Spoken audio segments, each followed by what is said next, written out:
Most people trying to lose weight are told the same thing. Eat less, move more. But if your cortisol is chronically elevated, your body will fight fat loss no matter how disciplined you are. This is not motivation, this is biology. So, what is cortisol really is? Cortisol is your primary stress hormone. It exists to keep you alive, mobilize energy, raise blood sugar temporarily. Short bursts equal protective.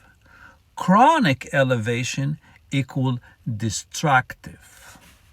Your body was designed for acute danger, not 24/7 stress.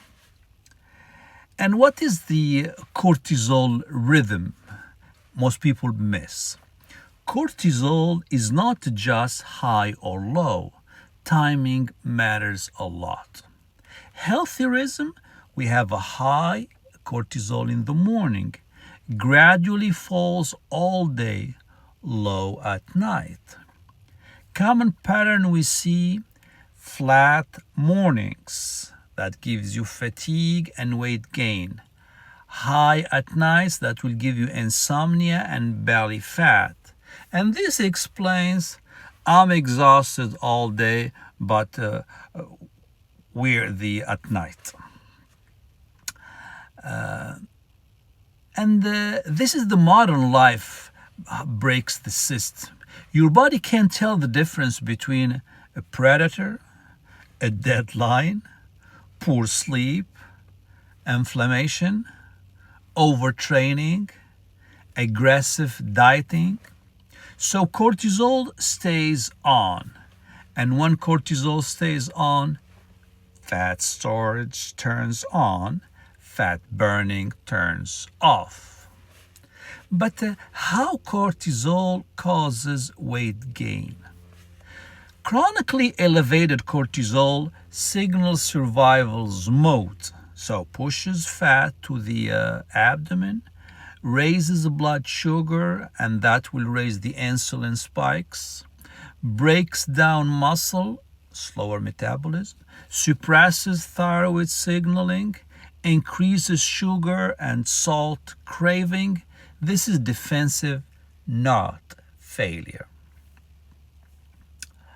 This is critical. Blood sugar and cortisol feedback loop. Cortisol raises blood sugar.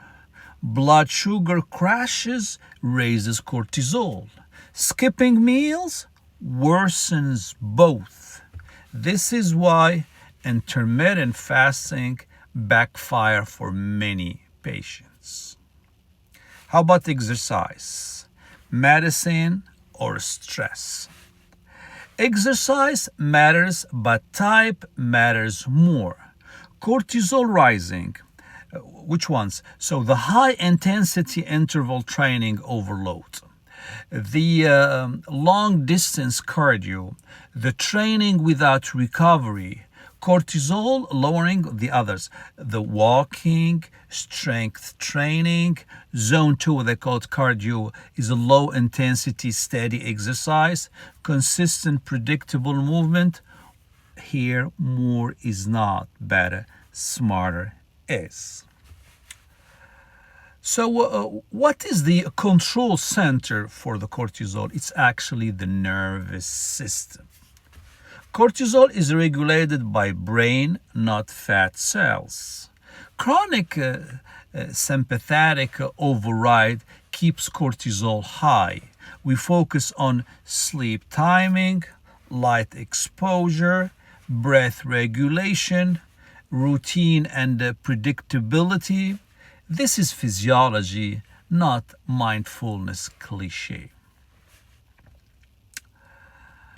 Let me give you the hidden medical drivers often missed. Steroids, oral, inhaled, injected, chronic pain, sleep apnea, inflammation, depression, or anxiety. This is why blame helps no one. So, what not to do? If cortisol is the problem, avoid extreme calorie restriction, over fasting, excess caffeine, training through exhaustion, ignoring sleep. You cannot punish your body into balance. So, this is the clinical approach. When weight loss fails repeatedly, I stop chasing calorie and ask, why does the body feel threatened? At our first visit, we educate you, identify the true blocker, build a plan that works with your biology. Sometimes weight loss isn't the first goal, restoring balance is. And if you believe healthcare in America needs to change, hit follow.